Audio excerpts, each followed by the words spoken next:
Price the Lord. ஹல்லேலூயா.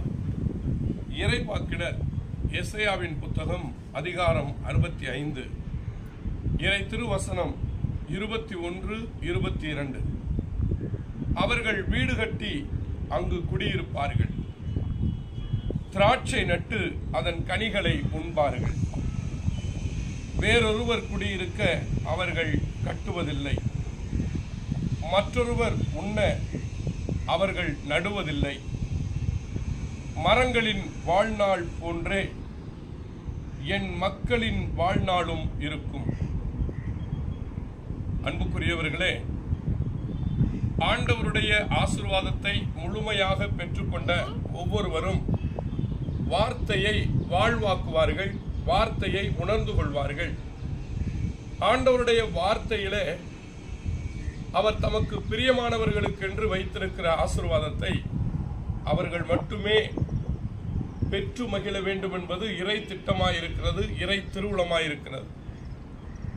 அநேகர் வீடு கட்டுவாங்க, வீட்டை கட்டிட்டு அந்த இடத்த வேற யாரையாவது குடியிருக்க வச்சுட்டு அவங்க வேற இடத்துல போய் குடியிருப்பாங்க.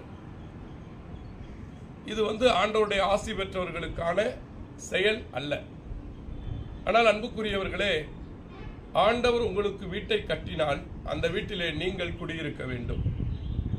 இப்ப 2 வீடு கட்டுறீங்க, ஒரு வீட்டில் நீங்க குடியிருக்கிறீங்க, ஒரு வீட்டை வாடகைக்கு விடுறீங்க, தப்பு இல்லை. ஆனால் நீங்கள் கஷ்டப்பட்டு கட்டிய வீட்டில் உங்களுடைய உழைப்பின் பயனை நீங்கள் உண்ணும்படி ஆண்டவர் உங்களுக்கு ஆசீர்வதித்திருக்கிறார். அப்படின்னா அது வேற யாரும் அனுபவிக்க ஆண்டவர் அனுமதிப்பதில்லை. உங்களுக்குரிய ஆசீர்வாதத்தை நீங்கள் தான் பெற்று மகிழ வேண்டும். இதான் இந்த வேத வசனம் சொல்லுது. வீடு கட்டி அங்கு குடியிருப்பார்கள். வீட்டை கட்டுறது எதுக்கு? அவர்கள் குடியிருந்து வாழ வேண்டும் என்பதற்காக. நம்ம வீட்டை கட்டிட்டு அடுத்த ஆளை குடியிருக்க வைக்கிறது அப்படிங்கிறது சரியான ஒரு காரியம் அல்ல. அது இரவல் போல. ஆண்டவருக்கு உகந்தவர்கள் இதை புரிந்து கொள்ள முடியும். ஏனென்றால் எசேயா தீர்க்கதரிசி சொல்றார், ஆண்டவருடைய வல்லமையான வார்த்தை இது.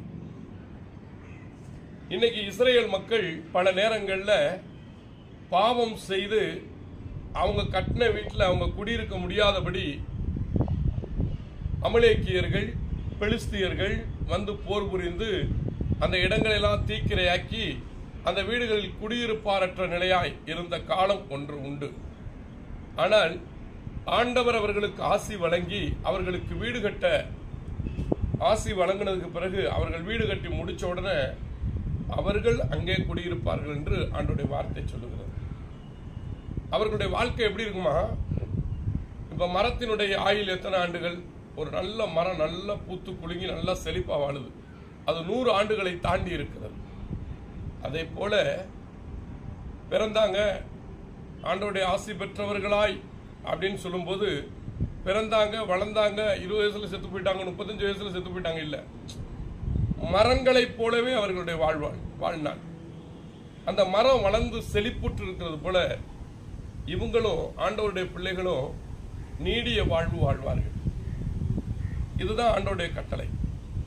சில ஆண்டவருக்கு உகந்த பிள்ளைகளும் ஆண்டவருக்கு உகந்தவர்களாய் இல்லாமல் உலகத்தை பின்பற்றி வாழ்பவர்களும் சொல்லக்கூடிய வார்த்தை, வாயிலிருந்து புறப்படுகிற வார்த்தையிலிருந்து அவர்களுடைய வாழ்வு முடிஞ்சு போயிடும். சிலர் சொல்லுவாங்க, அட நான் 60 வயசு வரை வாழ்ந்தா பத்தாதா, அட 45 வயசு வரை வாழ்ந்தா பத்தாதா, அட 50 வயசுல நோய் வந்துருமியா, செத்து போயிருமியா, அப்படி பேசுவாங்க. அவங்க வாழ்க்கை அப்படியே இருக்கும்.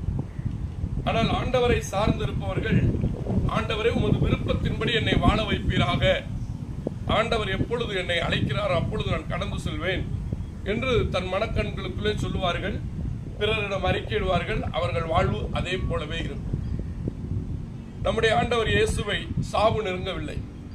அவர் சொன்னால் 3 முறை அறிக்கையிட்டார். இதோ சாவு பற்றிய செய்தி அறிவிக்கிறார்.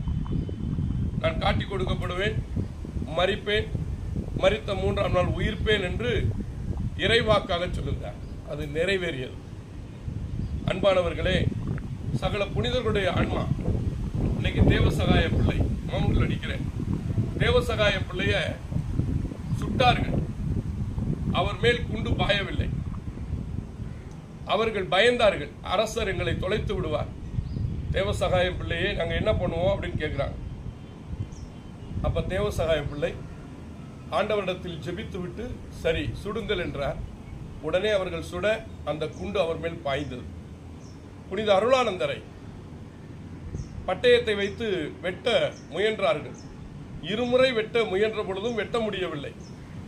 அருவா புடுங்கி கொண்டு எரிந்து தூக்கி எறியப்பட்டது. அதன் பிறகு புனித அருளானந்தர் முழங்கால் படியிட்டு ஆண்டவரிடத்தில் மன்றாடி சாவுக்கு தன்னை ஒப்பு கொடுத்து இப்பொழுது வெட்டுங்கள் என்றார் தடியத்தவரிடத்தில். உடனே அவர் வெட்டினார். அவர் தலை இரண்டாக போனது. சாவு என்பது இறைவனிடமிருந்து கொடுக்கப்படாத ஒன்று, மனிதன் பாவத்தினால் பெற்றுக்கொண்டது. மனிதனை ஆண்டவர் அழியாமைக்காக உருவாக்கினார், படைத்தார். அன்பானவர்களே, இன்றைக்கும் உங்களிடத்திலே, உங்களுடைய எண்ணத்திலே, உங்களுடைய சிந்தனையிலே, உங்களுடைய உணர்வுகளிலே சாவு பற்றிய அச்சம், நோய் பற்றிய அச்சம், பலவீனத்தை பற்றி, உடல் உபாதைகளை பற்றி நீங்கள் யோசித்து சிந்தித்து வாயால் அறிக்கையிடுவதனால் வரக்கூடியவை. எனவே அன்புக்குரியவர்களே, ஆண்டவருடைய கட்டளை இதுதான். நீங்க வீடுகளை கட்ட வேண்டும். அந்த கட்டின வீட்டில் நீங்க குடியிருக்க வேண்டும். நீங்கள் வாழ்வாக வாழ வேண்டும். மரங்களைப் போல் நீங்கள் வாழ வேண்டும் என்று ஆண்டவருடைய வார்த்தை சொல்லும். எனவே உங்களுடைய ஆண்டவரோடு நீங்கள் இணைந்திருங்கள். அவர் உங்களை சாகாமைக்காய் படைத்தார், உங்களை உருவாக்கி இருக்கிறார். உங்கள் வாயிலே தான் உங்களுக்குரிய ஆசீர்வாதம் இருக்கிறது. எனவே எந்த வார்த்தையை பேசினாலும், யாரிடத்தில் பேசினாலும், எதை பற்றி பேசினாலும் சிறப்பாய் வாழ்வதற்குரிய ஒரு பாசிட்டிவான வார்த்தையை பேசுங்க. நெகட்டிவான வார்த்தைகள் பேசாதீங்க. எதிர்மறையான வார்த்தைகளை பேசாதீர்கள். உங்கள் வாழ்வுக்கு நன்மை தரக்கூடிய வார்த்தைகளை, நல்ல வார்த்தைகளை ஆண்டவர் திருவூழியத்தில் கொடுத்திருக்கிறார். திருவூழியத்தை வாசியுங்கள், தியானியுங்கள், ஜெபியுங்கள். ஆண்டவர் நம்மோடு இருக்கிறார். எதற்கும் அஞ்ச வேண்டாம். Price the Lord. அன்பின் பரலோக பிதாவே, வாக்கு மாறாத தகப்பனே, இந்த அருமையான நாளுக்காக, இந்த நேரத்துக்காக உமக்கு நன்றி கூறுகிறோம். உம் வல்லமை எங்களோடு இருக்கிறது. உமது ஆசீர்வதிக்கும் கரம் எங்களோடு இருக்கிறது. உமது வியத்தகு செயல்களை காண்கிறவர்களாய் இருக்கிறோம். நாங்கள் எங்களை வாழ்விக்க, ஆசீர்வதிக்க உம்மால் மட்டுமே முடியும். நீரே எங்களை ஆசீர்வதிக்கிறீர். இந்த இறை செய்தியிலே, இந்த ஜெபத்திலே பங்கெடுத்திருக்கிற ஒவ்வொருவரையும் உம்முடைய ஆவியின் பிரசன்னத்தினால் நிரப்புவீராக. பாவங்கள், சாபங்கள், பலவீனங்கள், வீண் பேச்சுக்கள், விரய பேச்சுக்கள், வீணான மனதிற்குள்ளே கசப்புகளை வரவைக்கக்கூடிய செயல்கள் எல்லாவற்றிலிருந்தும் எங்களை விடுவிப்பீராக. நன்மையினால் நிரப்புவீராக. இயேசுவின் பெயரால் ஜெபிக்கிறோம் நல்ல பிதாவே. ஆமென், ஆமென், ஆமென். Praise the Lord. மகிழ்ச்சியோடு இருங்க. Praise the Lord.